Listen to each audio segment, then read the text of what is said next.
Здравствуйте, уважаемые зрители! Приветствуем вас на нашем YouTube-канале ЖЭС УСТАЗ. Сегодня у нас первый выпуск. В гостях у нас Данияр, преподаватель истории школы номер 23 города Павлодар. Данияр уже на протяжении 8 лет занимается сбором родословной рода Кирей. Данияр, здравствуйте! Здравствуйте, Владимир. Данияр, первый вопрос все-таки. 8 лет вы уже этим занимаетесь. Это очень большой срок. Скажите, пожалуйста, как вы пришли к этому? Будучи еще учеником, меня заинтересовала тема моей родословной, кто были мои предки, откуда они. Тем самым я начал спрашивать у родственников, у аксакалов, и тогда появилась у меня идея создать общий свод рода Кирей. Вот еще хотел спросить, вы еще, помимо этого вашего хобби, вы работаете преподавателем истории. Да.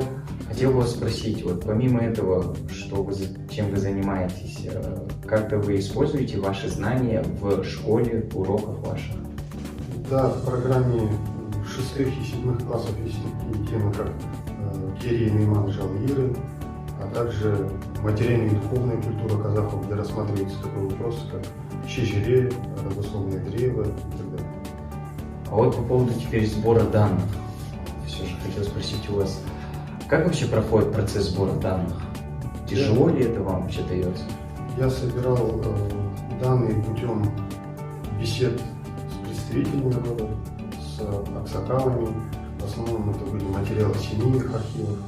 Но помимо этого, материалы семейных архивов довольно-таки скудны зачастую. И очень хорошо в этом плане помогает материалы областных архивов, областного, городского архива, где есть личные дела партработников, представления на награждение и так далее. А вообще сама численность рода Кирей на данный момент сколько составляет?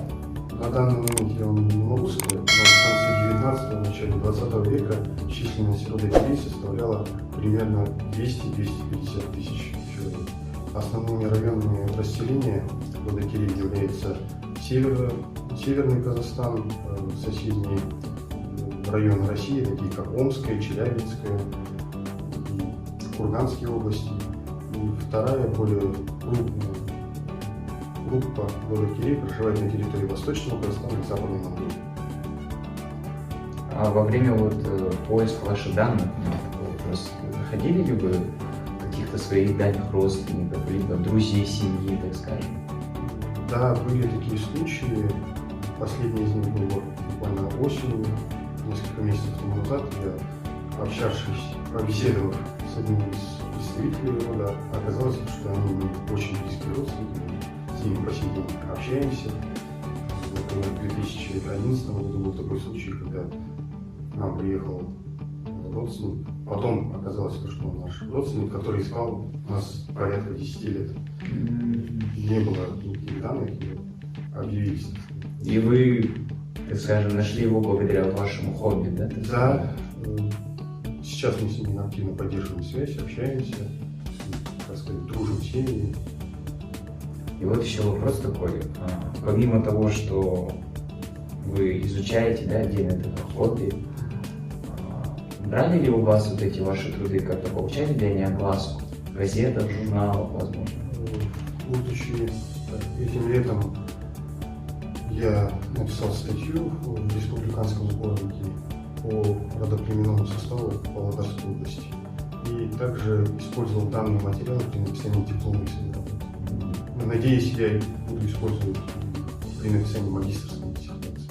То есть материал очень интересен, полезен и, так сказать, ноу-хау. Данияр, вот смотрите, я, допустим, сам представитель рода Ханжихала, да? И могу ли я, допустим, обратиться к вам, чтобы вы мне помогли найти моих дальних родственников, помимо моих ЖТ, которых я уже и так знаю? Я вам могу посоветовать только, если вы обратитесь к таким источникам, как Интибаев Ильин Ахметович, он ныне покойный, конечно, но очень много после себя оставил. И второй известный краевед — это Мубарак Карим Шаманбалинов, который занимался породом Ханжихалы. А также есть Умаров автор можете поработать. Это они тоже именно рода По Ханжевалы. роду Ханжевалы они сделали общий свод по роду Ханжевалы в Республике Казахстан. И вот, Данияр, еще такой вопрос. Вот ваш род все-таки, он, скажем, значительный, да, в истории Казахстана. И хотел бы вас спросить, среди вашего рода были ли какие-нибудь знатные люди, как, возможно, балуаны какие-нибудь, либо би знатные? Известными представителями рода Киреев, известными действительно в истории Казахстана являются такие лица, как Кожаберген Жирау, автор Елимай, Габит Мусаепов, Сабит Муханов, а также Оспан Батыр, это самый последний казахский батыр, который поднимал восстание на Алтае за свободу казахов. А вот среди ваших родственников есть ли какие-нибудь другие ру, которые являются именно родственными роду Кирей? Самыми родственными, близкими родственниками рода Кирей является род Уах. У казахов есть такая даже поговорка «Кирей Уах Бартуспан». То есть, где кочевки рода Кирей были, там и всегда были кочевки рода Уах. Они всегда на протяжении долгого времени кочевали вместе, жили вместе, и ныне, кстати, проживают. Вот еще хотел вас спросить, вот, допустим, взять если в пример, да, другие, допустим, роды, да, то существуют ли какие-то особенности именно в вашем роде, рода Кирей, присущие именно, допустим, какие-то, возможно, традиции, либо особенности именно вашего рода?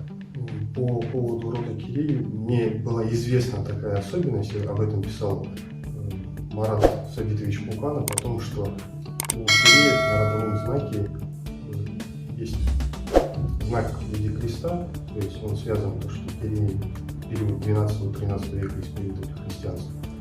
И родовой клич был Ошибай или Ульшибай. И они, значит, были знаменитыми домостроителями, занимались строительством.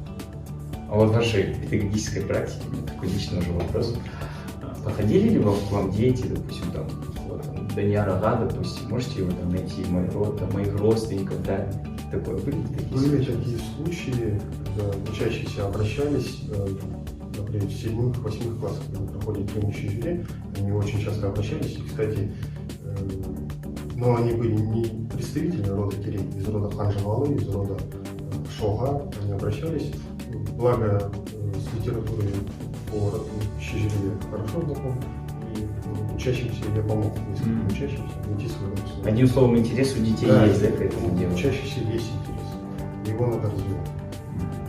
Теперь, Данияр, вот такой, так скажем, заключительный, да, вопрос, хотел бы вас спросить, что бы вы могли посоветовать молодым педагогам, которые только становятся на путь профессиональной своей деятельности, да, так скажем? Пару советов ваших. Самый главный совет – это заниматься любимым делом, но не во вред основной, как говорится, работе. И, если так можно сказать, без фанатизма, заниматься планомерно, развиваться, читать книги, Одним словом, поддерживать баланс, да, так сказать. баланс и развивать свой кругозор. Ну, на этом я, наверное, думаю, мы закончим. Спасибо вам за уделенное время, Данияр. Желаем вам удачи в вашем нелегком деле. Вам спасибо большое за приглашение. Дорогие зрители, на этой ноте мы с вами прощаемся. Подписывайтесь на наш канал и следите за новостями. С вами был канал Жасустас.